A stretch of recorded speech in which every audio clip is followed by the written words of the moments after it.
2 mois après la visite du Premier ministre Daniel Kablan-Duncan en Inde, une quarantaine d'hommes d'affaires indiens choisit la destination Côte d'Ivoire pour des investissements dans divers domaines. Ils séjournent depuis hier en Côte d'Ivoire. 202 stagiaires du bataillon de sécurisation du Sud-Ouest viennent d'être présentés au drapeau. La cérémonie s'est déroulée en présence de plusieurs autorités militaires.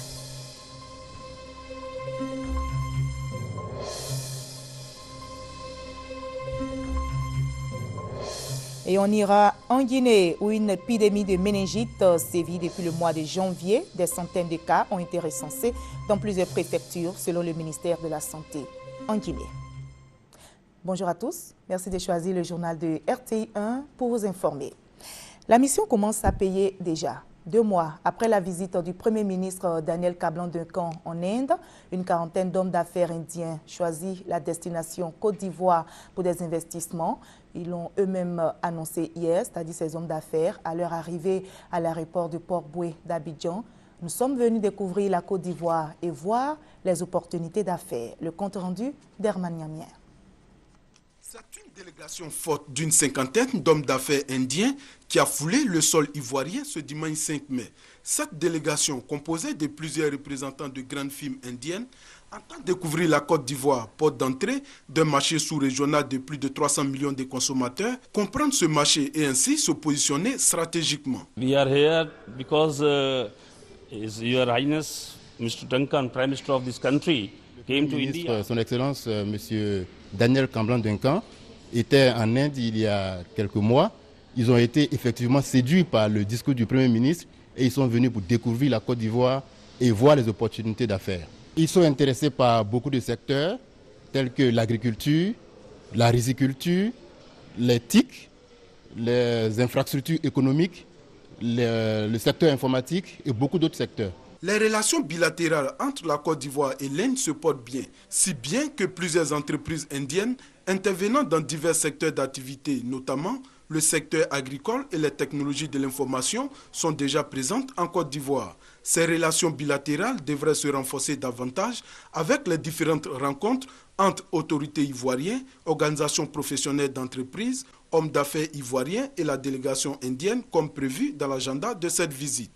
La diversité et le dynamisme des PME-PMI indiennes constituent pour les opérateurs économiques ivoiriens des exemples à suivre pour la relance économique de la Côte d'Ivoire, elle qui aspire à devenir un pays émergent à l'horizon 2020 avec un taux de croissance économique moyen de 10% à partir de 2014. La mission va durer 4 jours. Au programme de travail de ces hommes d'affaires indiens, une série de rencontres avec les autorités ivoiriennes, les opérateurs économiques nationaux et des visites de terrain. On reste avec Herman Niamien. Il y a des secteurs, disons, qui sont concernés par ces sociétés qui arrivent. Et je veux dire, il y a de quoi pouvoir trouver, des partenariats assez intéressants pour les hommes d'affaires ivoiriens. Ce que nous pouvons dire, c'est qu'ils viennent du 6 au 8. La première journée du 6, c'est réservé, au secteur public, où les hommes d'affaires vont rencontrer l'ensemble du gouvernement, partager les projets, prioritaires du gouvernement, rencontrer le Premier ministre pour faire le point. Et la deuxième journée, qui est la journée du 7, est la journée réservée au secteur privé. Alors, cette cérémonie se déroule donc au centre de conférence du ministère des Affaires étrangères, à partir de 8h30. Et ça va être une journée au cours de laquelle nous allons d'abord, dans la matinée, présenter la Côte d'Ivoire, présenter l'environnement des affaires, présenter les opportunités d'investissement qui existent dans le secteur privé, et ensuite poursuivre avec des rencontres B2B entre, ceux de nos frères ivoiriens, des entreprises ivoiriennes, qui viendront pour rencontrer des partenaires. Donc c'est une occasion offerte donc aux hommes d'affaires ivoiriens, aux entreprises ivoiriennes de venir rencontrer des potentiels partenaires. Donc nous lançons un très grand appel à l'ensemble du secteur privé à venir parce qu'on organise cette journée avec la collaboration de la CGCI, de la Chambre de commerce, de la PEXI et d'autres organisations privées. Et c'est leur journée, c'est l'occasion qui leur est donnée de pouvoir venir et pouvoir nouer des affaires assez intéressantes. Voilà, vous venez d'écouter le directeur général du Centre de promotion des investissements en Côte d'Ivoire à propos donc de l'arrivée des hommes d'affaires indiens en Côte d'Ivoire. Propos recueillis pour vous par Herman Niamien. Ce drame survenu hier à Angré, dans la commune de Cocody. Un immeuble s'est effondré.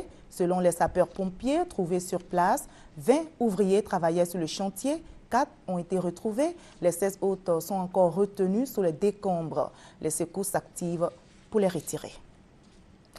Une nouvelle, sachez qu'il y a encore une autre mauvaise nouvelle. La presse nationale est en deuil. Doua Gouli, journaliste au quotidien Fraternité Matin, est décédé hier alors qu'il revenait d'une mission à Mans. Doua Gouli est mort, la plume à la main, la mort l'a fauché alors qu'il était en mission. Une nouvelle plus gaie, ils sont plus de 200 stagiaires du bataillon de sécurisation du Sud-Ouest. Ils ont été présentés au drapeau. Plusieurs autorités militaires, de la gendarmerie et de la police ont pris part à la cérémonie. Le reportage de Thérèse Tapé-Yoboué. Ils sont venus des compagnies de Soubré, Grand Bérébi, Sassandra, San Pedro. Ces 202 stagiaires, dont une jeune dame, ont reçu pendant 45 jours une formation commune de base sous la houlette du sergent-chef Koné Daouda, aidé de 16 autres formateurs issus des rangs de FRC et de la marine en vue d'intégrer l'armée. Une formation répondant au souci de l'armée de s'instruire pour mieux servir. Après la revue des troupes par le préfet militaire suivi de la prise d'armes, le commandant du bataillon de sécurisation du Sud-Ouest, capitaine Diomandé Yakouba, a retracé les missions de ce bataillon. Vous allez constater qu'il y a un bataillon de sécurisation du Sud-Ouest qui est basé à San Pedro, mais à son étendue opérationnelle jusqu'à toute la côtière et même monter jusqu'à dans la région de Caux. Mais le souci, en fait, c'était de sécuriser toute l'étendue du territoire. Visite des ateliers dont ceux du démontage et remontage rapide des armes et des tirs ont marqué la cérémonie. Le représentant du parrain de la cérémonie, Atie Yeya, président de l'Union culturelle libanaise mondiale, a demandé à ses filleuls probité, fidélité et loyauté. Cette troisième promotion du bataillon de sécurisation du Sud-Ouest porte le nom Nabo Boueka Clément, député maire de San Pedro. Depuis plus de 15 ans, le 5 mai est dédié à l'un des plus beaux métiers du monde. C'est le métier de sage-femme.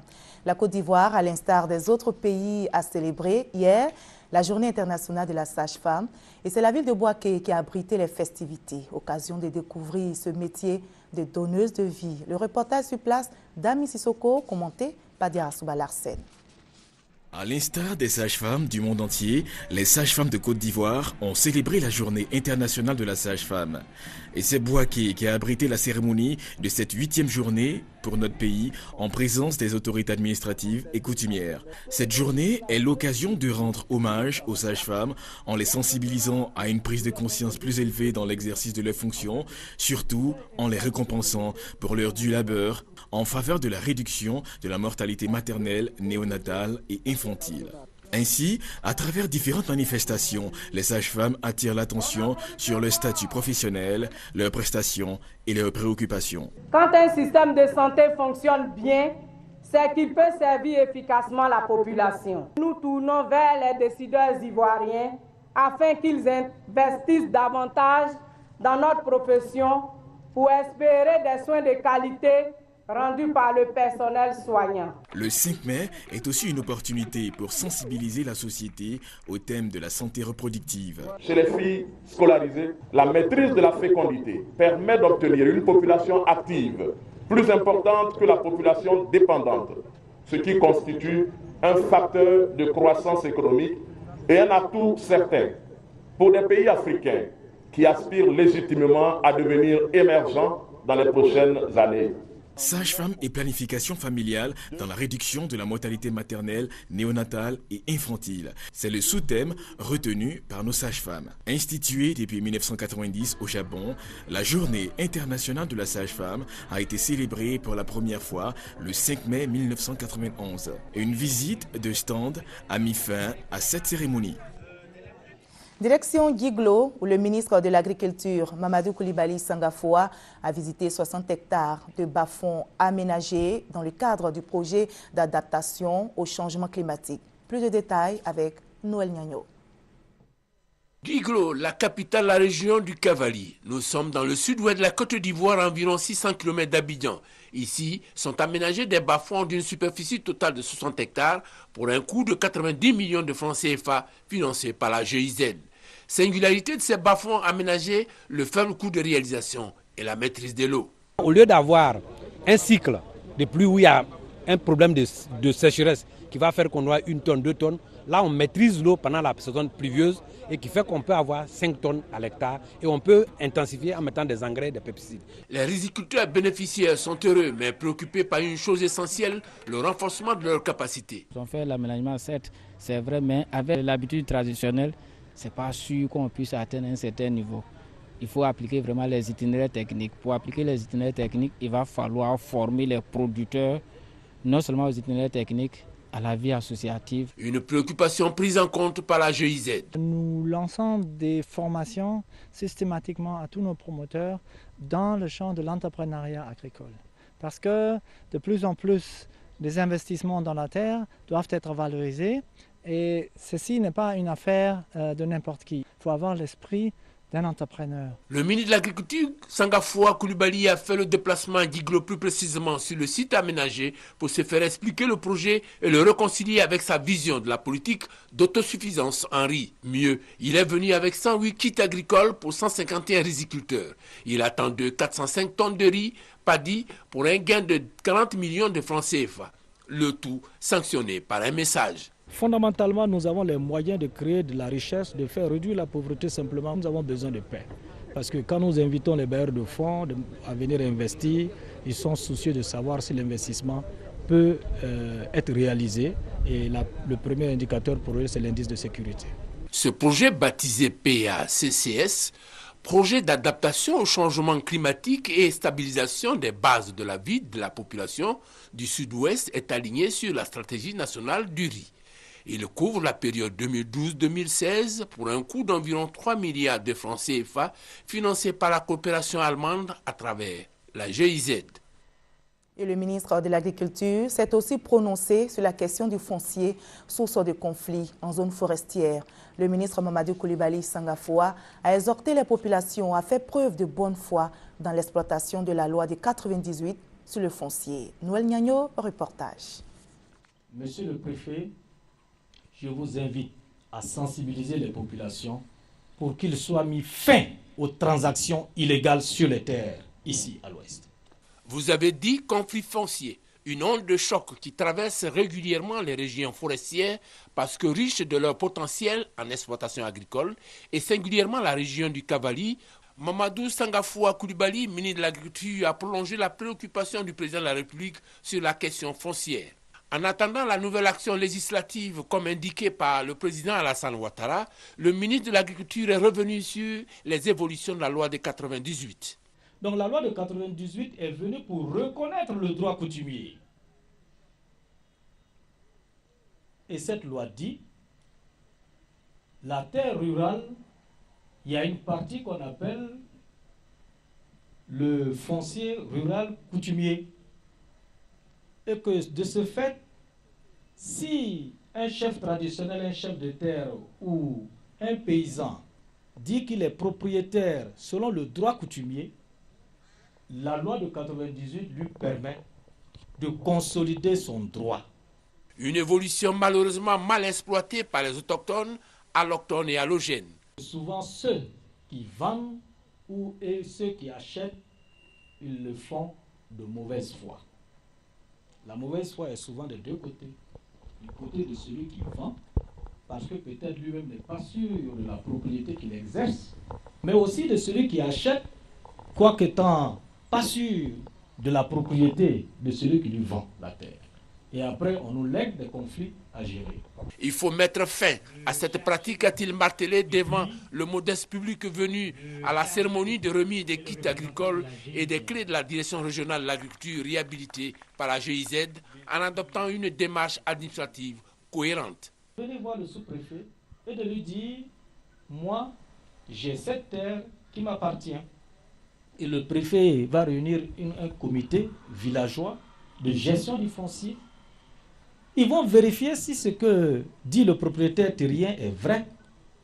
Une fois que c'est vrai, on lui donne un certificat foncier. Avec ce certificat foncier, le propriétaire de la terre peut non seulement la louer, mais il peut aussi, avec ce papier, avoir des prêts à la banque pour l'exploitation de sa parcelle. Un appel qui va au-delà de la région du Cavali pour faire écho du message du président de la République avec une finalité, mettre fin aux nombreux et inutiles conflits fonciers et faire place à une paix dans la Côte d'Ivoire profonde. On prend la direction de Manzanois, village situé dans le département d'Agny-Bilekro. Dans ce village, la plus grande coopérative, la COPAM, a produit de bons résultats pendant la campagne écoulée. 92 millions de francs CFA, c'est le bénéfice réalisé par la COPAM. Thérèse Tapeyoboué. Construction d'un siège de plus de 100 millions pour les coopérateurs, participation à la construction de logements de maîtres, installation de poubelles dans le village pour contribuer à l'assainissement de la localité. Telles sont, entre autres, les actions menées par la coopérative de Manzanois, COPAM, en faveur de ses membres et de la population du village. La COPAM a également organisé des sessions de formation de ses coopérateurs à travers des projets de certification et de champs-écoles. Depuis que nous avons créé cette coopérative, ça nous a beaucoup permis de s'épanouir. Avant, on partait chez les gens pour demander des prêts. Souvent même des gens garantissaient, eux, bloquer nos champs. Mais depuis la coopérative est créée, à chaque problème, nous allons nous expliquer nos problèmes et puis nous donnons des prêts. La coopérative a procédé également au renouvellement du verger par la distribution de cacao sélectionné par la société Cargill. Nous savons tous qu'aujourd'hui le verger ivoirien est vieillissant. Il faut que nous pensions à la régénérer et former les producteurs pour qu'ils deviennent professionnels. On a dépassé dans ce cap de l'amateurisme. Il faut que le producteur devienne professionnel dans son métier où il travaille. Toutes ces actions menées par la COPAM ont été soulignés par les responsables de l'agriculture, du Conseil Café-Cacao, ainsi que par le préfet d'Agny-Bilekro, Bamba Souleymane. Les coopérateurs ont été exhortés à livrer la totalité de leur production à leur coopérative en mettant l'accent sur la qualité. Au titre de la campagne écoulée, la COPAM a exporté plus de 2000 tonnes de cacao pour un montant de plus d'1,6 milliard de francs. C'est à Soubré, dans la région de la Nawa, que la Fédération des ONG de développement de Côte d'Ivoire a lancé ses activités. Plusieurs projets de développement dans divers domaines, notamment économiques, ont été présentés par les responsables. Les explications de Patricia Omouetia. Le préfet de la région de la Nawa, Ali Kwadio, a remis officiellement au premier responsable de la coordination régionale de la Fédération des ONG de développement de Côte d'Ivoire, FEDOSI, M. Doumbia Aboulaye, la lettre de nomination et les documents afférents à la structure. Le préfet s'est réjoui de ce regroupement des ONG qui, selon lui, mène plusieurs actions sur le terrain en faveur des populations, notamment la lutte contre la pauvreté. Le coordonnateur régional de la FEDOSI, Doumbia Aboulaye, a recensé les projets de développement et initié des journées de réflexion sur les actions à mener pour une efficacité plus grande. Il a également exhorté les ONG et associations à œuvrer dans la paix et dans la cohésion. La Fédération des ONG de développement de Côte d'Ivoire est dirigée au plan national par Kone Satigui et est composée de 38 organisations. À Yénois, dans le département d'Aboisseau, les communautés réaffirment leur engagement pour la paix. Elles ont organisé une rencontre pour parler de cohésion, de réconciliation. Présent à cette cérémonie de réconciliation, le doyen d'âge de la région, Bleweyaka, qui a également exhorté ses populations à s'inscrire résolument dans le processus de paix. On prend la direction de la Guinée, où une épidémie de méningite sévit depuis le mois de janvier. Des centaines de cas ont été recensés dans plusieurs préfectures, selon le ministère de la Santé en Guinée. Dans cette chambre froide, 63 000 vaccins contre la méningite. La riposte à l'épidémie qui frappe la Guinée depuis 4 mois. 400 cas ont été recensés, 41 décès enregistrés. Ce n'est pas le premier épisode de ce genre. La Guinée fait en effet partie de ce que l'on appelle la ceinture méningitique, une zone allant du Sénégal à l'Éthiopie. Mais cette fois, ce qui est nouveau, c'est la souche. Cette épidémie est due à une souche de bactéries qui est une première en Guinée. Je veux parler du Neisseria W135. C'est la première fois qu'on dépiste, qu'on diagnostique ce cas en République de Guinée. Le nord-est est particulièrement touché avec 3 foyers, une zone déclarée prioritaire. Les soins pour les malades y sont gratuits et c'est dans cette région que la campagne de vaccination va être menée. Mais à $6 la dose, les autorités ne font que parer au plus pressé. C'est une question de budget aussi. Nous pensons limiter le dégât et puis suivre la progression de la maladie. Il s'agit d'un vaccin qui est très cher. Après cette solution d'urgence, la Guinée compte lancer une vaste campagne de vaccination l'an prochain. Plus de 3 millions de personnes devraient être concernées. En Centrafrique, ils sont des milliers de personnes à quitter le pays pour l'exil à cause de la crise. Situé au sud du Tchad, le camp d'Mboko a été mis en place il y a 10 ans sous la supervision du Haut-Commissariat aux réfugiés. Comme Kaltouma Doudou, quelques 7000 Centrafricains vivent réfugiés ici, en majorité issus de la communauté musulmane du Nord. Certains ont tout perdu lorsque leur village a été attaqué par des hommes armés. Ils nous ont tiré dessus.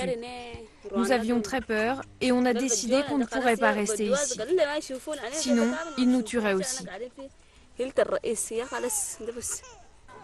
Les populations du nord de la République centrafricaine sont en proie aux violences depuis des décennies. Le conflit a provoqué la fuite de milliers de personnes. Grâce à l'aide des autorités tchadiennes et de l'Union européenne, ils espèrent recommencer leur vie ici, de l'autre côté de la frontière. Travailler la terre, c'est très dur, mais ça m'aide beaucoup, parce que je peux vendre mes salades au marché pour avoir plus de nourriture. Pour leur permettre de redémarrer, les réfugiés ont reçu une centaine d'euros, 65 000 francs CFA, pour mettre en place un petit commerce. Combien de temps vont-ils rester ici? Personne ne le sait vraiment. Avec cet argent, j'ai acheté des cacahuètes, du riz, du sucre et des ustensiles pour faire de la soupe que je vends. 150 000 Centrafricains seraient actuellement réfugiés dans des pays voisins. Le HCR constate de nombreuses violations des droits de l'homme et une situation humanitaire qui se dégrade rapidement.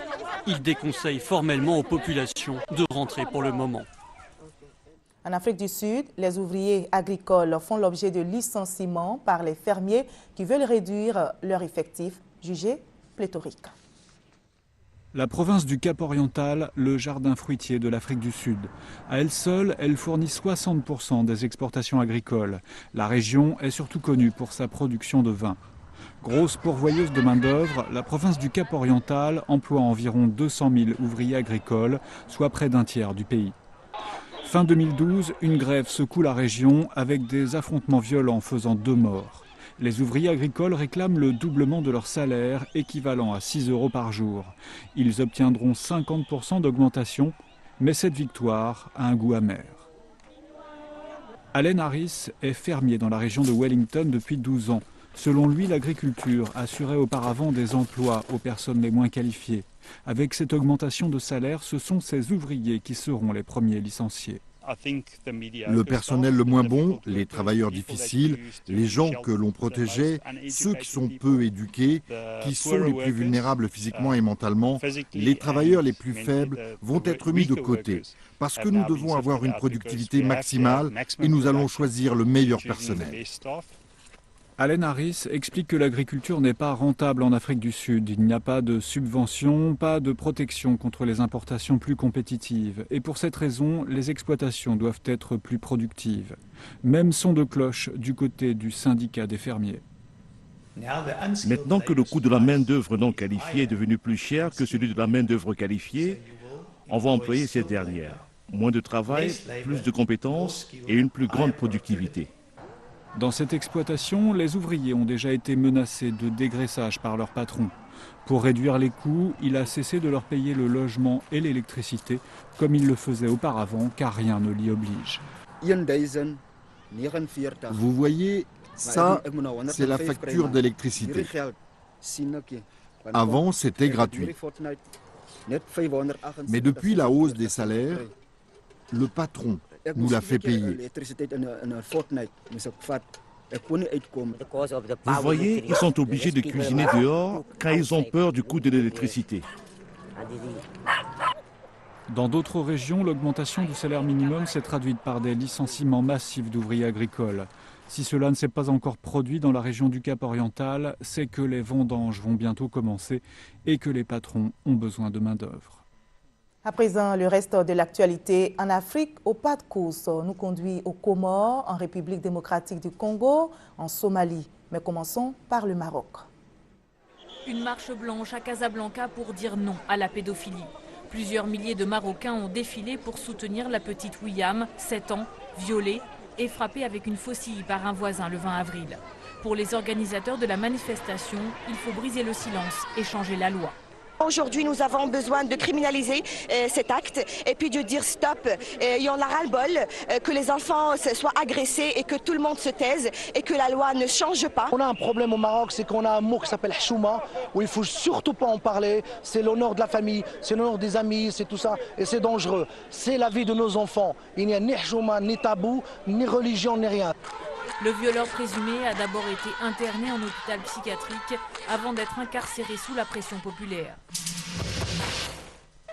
Nouvel attentat suicide dans la capitale somalienne. Un kamikaze a lancé sa voiture piégée contre un convoi du ministère de l'Intérieur à Mogadiscio. Bilan, une dizaine de morts. Une attaque à 48 heures d'une conférence internationale sur la Somalie qui doit se tenir à Londres. Aucune revendication encore, mais un chef islamiste, Shebab, a appelé samedi à multiplier, je cite, les opérations martyrs. Mohamed Bakri, le chef de la diplomatie comorienne, de passage à Kinshasa. Motif officiel de sa visite, renforcer la coopération avec la RDC. En fait, il est venu parler de la tentative de coup d'État aux Comores le 20 avril dernier. 15 étrangers, dont 6 Congolais, ont été arrêtés à Moroni pour leur implication présumée dans ce putsch manqué. Israël refuse toujours de reconnaître être l'auteur des raids aériens qui ont frappé la Syrie, alors que Damas continue de l'accuser. Selon toute vraisemblance, Israël a voulu empêcher la livraison des armes en Syrie par le Hezbollah. L'ONU, qui redoute une escalade de violence dans la région, appelle au calme. Retour en Côte d'Ivoire, direction Fekessédougou, qui a connu une ambiance toute particulière avant-hier. La raison, la sortie officielle de la 19e promotion du Tchologo, baptisée Promotion Yom Soro. Les jeunes Tcholos ont passé 3 mois dans le bois sacré pour sacrifier aux rites culturels et initiatiques du Tchologo propres aux populations de Fekessédougou. Fonekar, village d'accueil des festivaliers du Tchologo édition 2013. Pour la circonstance, ce village a fait le plein avec du beau monde. 2 membres du gouvernement, le ministre des NTIC et de la Poste, Bruno Koné, et celui de la Culture et de la Francophonie, Boris Bandama, ainsi que plusieurs parlementaires ivoiriens, y ont effectué le déplacement pour être des témoins de la sortie de la 19e promotion d'Ekélé. Ils sont 111 initiés issus des 4 villages à bois sacré. Fonekar, Tcholoka, Donga et Solikar qui appartiennent à cette 19e promotion. Ils sortent du bois sacré après y avoir passé 3 mois. Des valeurs humanistes et spirituelles, facteurs de respect mutuel et de cohésion sociale leur ont été inculqués pendant cette période initiatique. Occasion pour les différents porte-paroles de formuler des vœux relatifs à l'inscription du Tchologo sur la liste représentative du patrimoine de l'UNESCO et au progrès social auquel aspirent les villages à bois sacré. Le ministre de la Culture et de la Francophonie et le représentant du président de l'Assemblée nationale soutiennent l'initiative. Pour réussir cette lourde mission de valorisation et de promotion de notre patrimoine, tant au niveau régional, national qu'international, nous comptons établir un partenariat étroit entre les élus locaux, principalement les députés, maires et présidents des conseils régionaux nouvellement élus. L'appel du parrain est un appel à la cohésion, à l'union entre aînés et cadets sociaux, gage d'une réponse concertée aux impératifs du développement. En rang dispersé, vous n'obtiendrez rien. Vous bâtirez certes des choses, mais vous ne pourriez pas construire dans la durée ce qu'il faut aux populations pour changer leurs conditions sociales. Danse des kélés et remise de présents aux personnalités venues assister ont marqué cette belle fête culturelle. Voilà, c'est la fin de ce journal. Merci à vous toutes, à vous tous de votre attention.